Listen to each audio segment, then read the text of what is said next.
Welcome to Hemp Foundation Talks, where we listen to the heartbeats of the hemp industry and learn the celebrations, challenges, and discoveries from hemp leaders and advocates from around the world.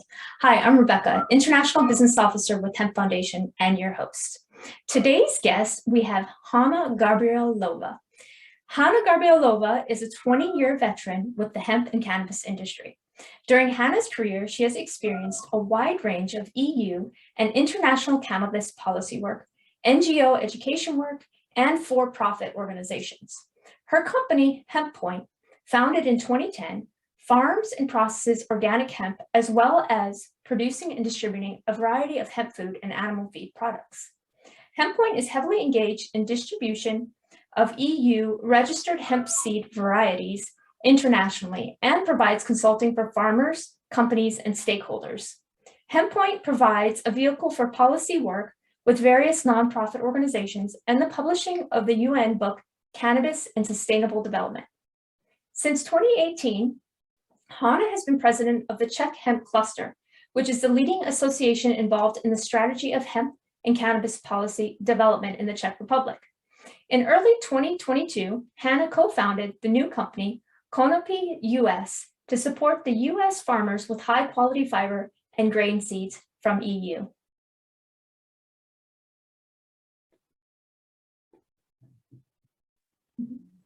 Hey, Hana, welcome to Hemp Foundation Talks. It's such a pleasure to have you here and just to learn about what you're doing in hemp genetics. And please just start off by sharing with us a little bit more about your story and your why and how did you get started in hemp? Yeah, thanks for having me, first of all. The pleasure to talk to you today. And yeah, my hemp journey started like many years ago when I've been at the agriculture university in Czech Republic in my hometown, Czech Republic. It's the town where original Budweiser beer is from. If somebody want to know a little bit more about my hometown.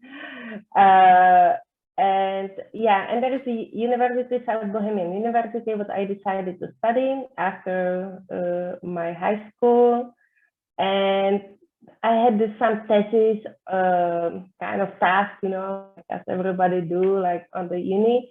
So I decided to do thesis on industrial hemp use in Czech Republic, which wasn't really like anybody like opened that call for me. I was kind of going from one faculty to another like department and like try to find some like professor who will open me this call, what I found.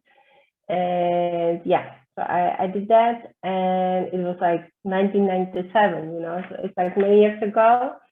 And then I started to collaborate with the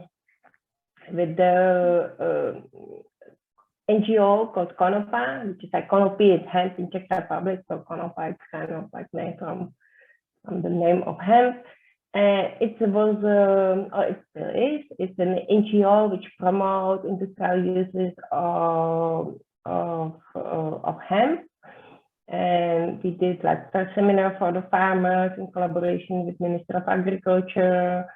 It was like 2001, yeah, really many years ago. And we did the first expo in 2001. Oh, wow. And so it was like a lot of like pioneering in Czech Republic. Later on, I was like working more like in the activism for the legalization of cannabis. So we legalized like medical cannabis. Last year we succeeded with like regulatory changes up to 1% THC limit in our country. So yeah. And between that, I've been also working on the United Nations rescheduling, supporting the group, which really like did this big regulatory change on the like international level, which pushed the WHO to do this critical review document, which evaluated all the medical kind of studies regarding the cannabis medicine uses and created like, you know, like scientific proof that cannabis is medicine. So then like international body, Commission of Narcotic Drugs, couldn't say, oh, you wrong, so like WHO, you wrong. Here's So the science. they said, okay, so now like cannabis cannot be anymore just a drug. We have to make it as a medicine since like WHO like proved that. So yeah, it was like the December 2020. So it was like huge achievement, and I'm very happy for that. And we was working also on the Cannabis and Sustainable Development Goals, where we published the book. So it was like a long journey for like kind of like social impact and cannabis kind of like spreading the word in my life. But professionally, I established a company in 2010, it's called Hempoint, and that's kind of my daily business now. So we ship the seeds to the farmers. Today we was like shipping a lot of seeds, tomorrow even more. Since the end of March, it's like every day shipping the seeds to the farmers in Europe, but also we have a like sister company in US. So we shipping also seeds to the US farmers. The company in US called KonopiUS, Hemp, because our colleagues, they have some related, like kind of like grandmothers or grandfathers from Czech Republic. So we decided to keep the name even in US and distribute. So basically the same job. We do distribution of the seeds, but we also bring the kind of consulting and the know-how to the farmers, what our patients like to do. And that's most important, right? The consulting. And I know we had a conversation before where you were talking about, you know, some people will contact you for seed and you might tell them no because that seed might not be the best for their area, right? So how do you go about, you know, helping people in establishing what is going to be the best seed for them, and then educating them as far as the process of testing and all of that? Well, I usually try to understand like who's the client. So I'm like checking if they have infrastructure or they are like startup with like no idea what they're doing. And I'm trying to make sure that the farmers who is getting particular amount of seeds has the infrastructure to really like successfully grow. And if they don't have the infrastructure, to really like advise them, maybe you start smaller to make sure like you can find out like which variety grows the best and figure out the infrastructure for next year, because start to grow big fields of hemp. At the same time, trying to figure out the infrastructure is not the best choice, because if you don't figure it out, you still have to harvest that, which can be very challenging without infrastructure, because it's not only like seeding the hemp, but you need to really like have like big harvesting machine. You need to have like post-harvesting equipment, like baling machines, drying machines, huge storage, even like somebody who's going to buy the seeds or like process the stems. So it's like all value chain, which is important for everybody to study before they start to grow big. Yeah. Basically, first is the most important to find out like the good variety for every farmer. So I'm recommending the people to buy a small amount of the seeds, like 1 or 5 kg, which is our repacks. In US, we do 1 pound and 5 pounds, which is even like half of what we supply in Europe for testing. And and they can like grow like different varieties, find out what grows the best in their region. Also, they can like really like meet face to face the hemp plant, you know, because many of the farmers never really grow it before. So they really need to see like how big it can grow to like really like take it seriously. It's like really challenge to harvest such like huge plants, and which has like such a strong fiber and Yeah, so but we do a lot of consulting, yeah. So we really like want to make sure that the farmers have the information from us, everything we need to know to be successful. We're also providing them the document, which is kind of like guide for the farmers how to grow successfully. And we also kind of available on the phone. They know that they can call us if something happens. So we still, here in Europe, we still can help them somehow, like connect them with some like service who runs the harvest for the people. They don't have the equipment yet, or we can like recommend them like who to contact. Yeah, so that's all very, very interesting. Amazing. So, I mean, you've been doing this for what, like 20 years now? So you definitely have a whole lot of experience behind your back. And I know that you were saying it takes a lot of patience. And sometimes, you know, people come and they just want to plant the seed and expect immediate results. But sometimes it takes a few years, you said, you know, to really kind of establish. Yeah, definitely.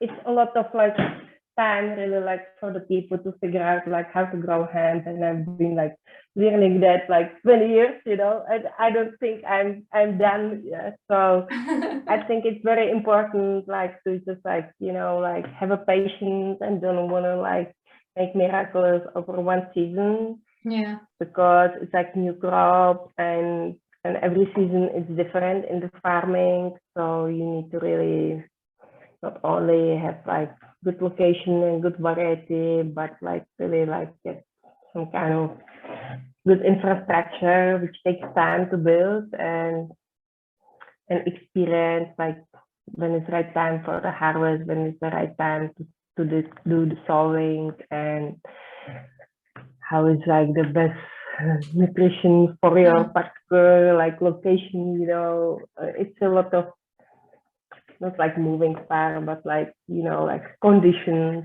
to really understand which can influence your success. So and try to always like discuss with the farmers how they can grow, what's the best for them, and yeah, try to find out how many varieties of seeds do you have, and what seeds do you have that are, where do they grow best, in what kind of climate and areas? Well, like we have like European varieties, yeah, which are registered on the European plant variety database, which is the kind of like database which listing varieties which we can grow in Europe. If they are not on the list, we cannot legally grow them. So there is a lot of like people from US, they want to ship the seeds for high CBD in Europe, but since they are not registered here, the farmers cannot grow them. So we have hemp seed registered from maybe like 15 different states, but only I think 5 or 6 states have really like varieties which are commercially available. We distribute 5 of them, and altogether it's 20 different varieties. All of them are just like grain and fiber. Any of them is for like flower production, even though like we use them for flower because we cannot use officially for CBD or CBG production any of the varieties which are like breed in US for high CBD or high CBG content. In Europe, we have some companies, they trying to register them. So I think in this year there is one, next year hopefully like more varieties which will be like available even for this cannabinoid production. So are you seeing more of the industrial seed varieties going out besides just CBD? Yeah, like Europe is all about industrial hemp. We have like CBD production as well here, but it's coming from this industrial kind of hemp variety, which has around like to 1 to 3 maximum percent CBD, you know. Sometimes if you do like selection of the males and you do proper like big rows and like, you know, like you can like adjust the conditions for growth so that the CBD will increase even with the special like fertilization, or even like maybe like kind of like greenhouse production. But in the general, it's like very, yeah, it's not easy. Yeah, it's not like easy to grow like high CBD in Europe. Now it's getting better because people figure it out, go around the regulations out of it, but yeah, still it's kind of like challenge to figure it out. So what is the next steps for Hempoint and for you in the next, you know, few years? What do you see as the industry's growing? It must be exciting for you being in it for so long, but now there's so much more people that are getting involved, right? And kind of like this excitement happening right now. Where do you, well, like I've been like doing last 12 years, like seed distribution, what I still want to keep doing. And consulting, that's kind of my passion, and I like to work with the farmers. This year we start to offer the farmers in Czech Republic not only like buy the seeds, but to buy or harvest and help you sell it. So this is kind of, you know, full cycle for the farmers, so they kind of like know what they can get. And then we have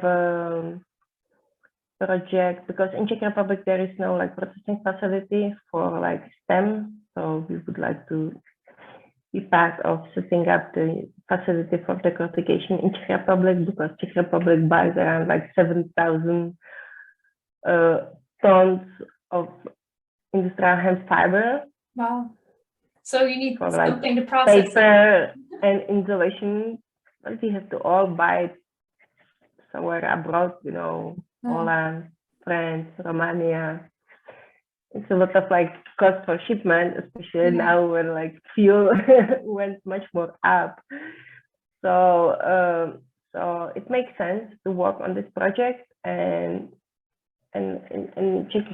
Czech fields are kind of like bigger than like smaller, like compared to the other countries in Europe.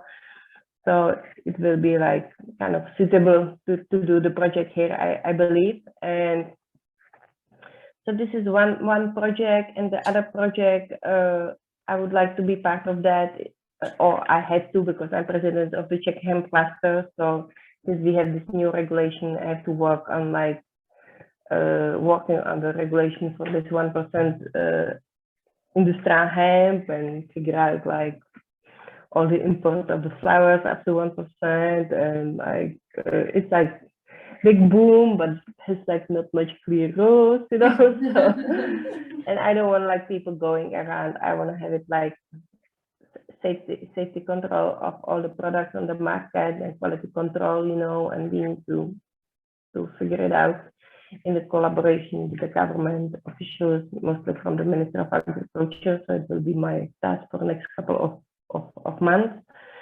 And yeah, and basically I'm thinking to give up a little bit on the hemp food, what I've been doing last 12 years, because now hemp food is just kind of mainstream, not really, but like many companies do hemp food.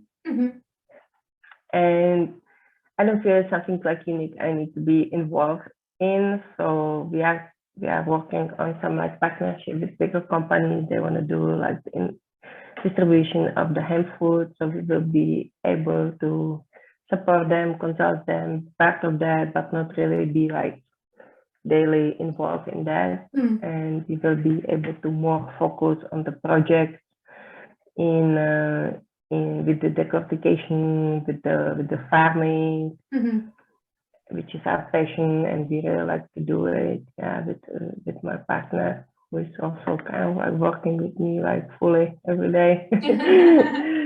Yeah, it's amazing. So you guys are really working to set up things up more vertically. So not only just dispersing the seeds, but actually being able to see it to growth, to processing, and then to putting out the products and things more like locally in Czech. Right.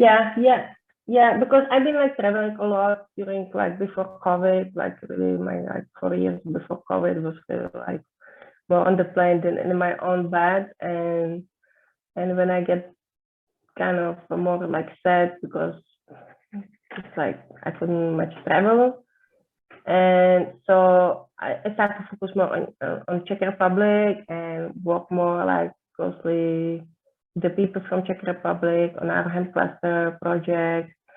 And now we have some project financed by the European subsidies for like networking and building the bioeconomy, which will kind of be built as a one concept also on the hemp industry, or hemp industry being part of the bioeconomy development, because the bioeconomy is a big kind of topic discussed regarding this Green Deal. Green Deal is like highly subsidized, so hopefully we can find some subsidies which will cover some of our project with the decortification line or some like future like plans what we have. And besides of that, I like to still like travel, and I have some like project going on in India and Nepal where I would like to go.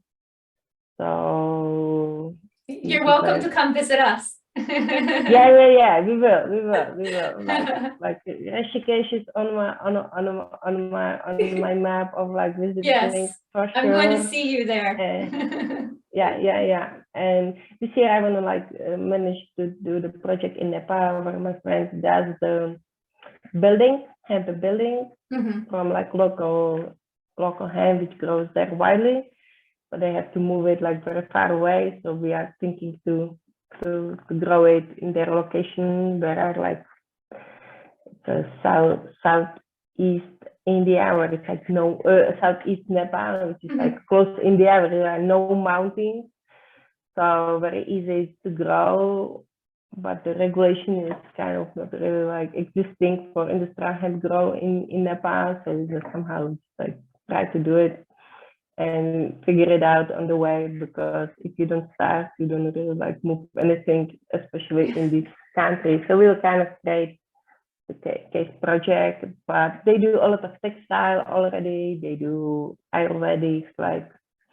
medicine from industrial hemp. So they can do also, they do bags, fabrics, buildings. So yeah, we will just like to do it more locally, so make the cost more efficient. Yeah. I think you said something real key that I kind of want to just end on, and if you have any other words, but you have to take that first step, right? Even if the laws aren't there yet fully, but I just want to say that I admire you for doing that, because you've been in it for a long time. When things were even more difficult, and I just appreciate the advocacy and the work that you've been doing over the years. But yeah, any last words you want to say before we close here? Well, no, I don't know, like it's a lot of like things going on, and I will say everybody like who really like thinking to grow industrial hemp, to make like good plan, get in touch with right people, plan carefully, like double planning better than no planning, because if you grow big, it will cost you a lot, and then you will not succeed. There was like many people who do like big in CBD without any planning, without any contracts, without any like experience, and there was a lot of money and a lot of patience for hemp, unfortunately. So I don't want to see that happen in industrial hemp. So now I'm really carefully like trying to guide the people through their, I want to go back. I was like, all right. Start small.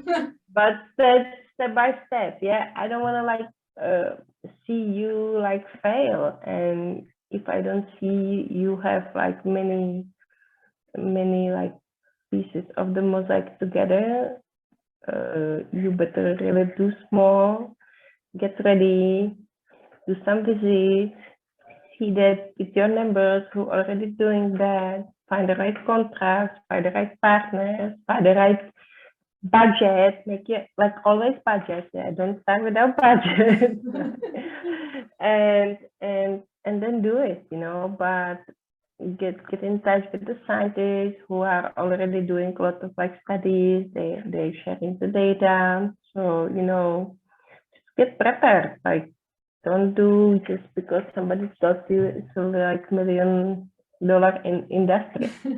It can be, but this industry also needs a lot of like well-skilled people, which are like able to learn and listen and study and have kind of not only open heart for him but also open mind. And yeah, so it's really something which is very important that the people go slowly and not like without like fully understanding of the value chain, because it can really like get them hit hard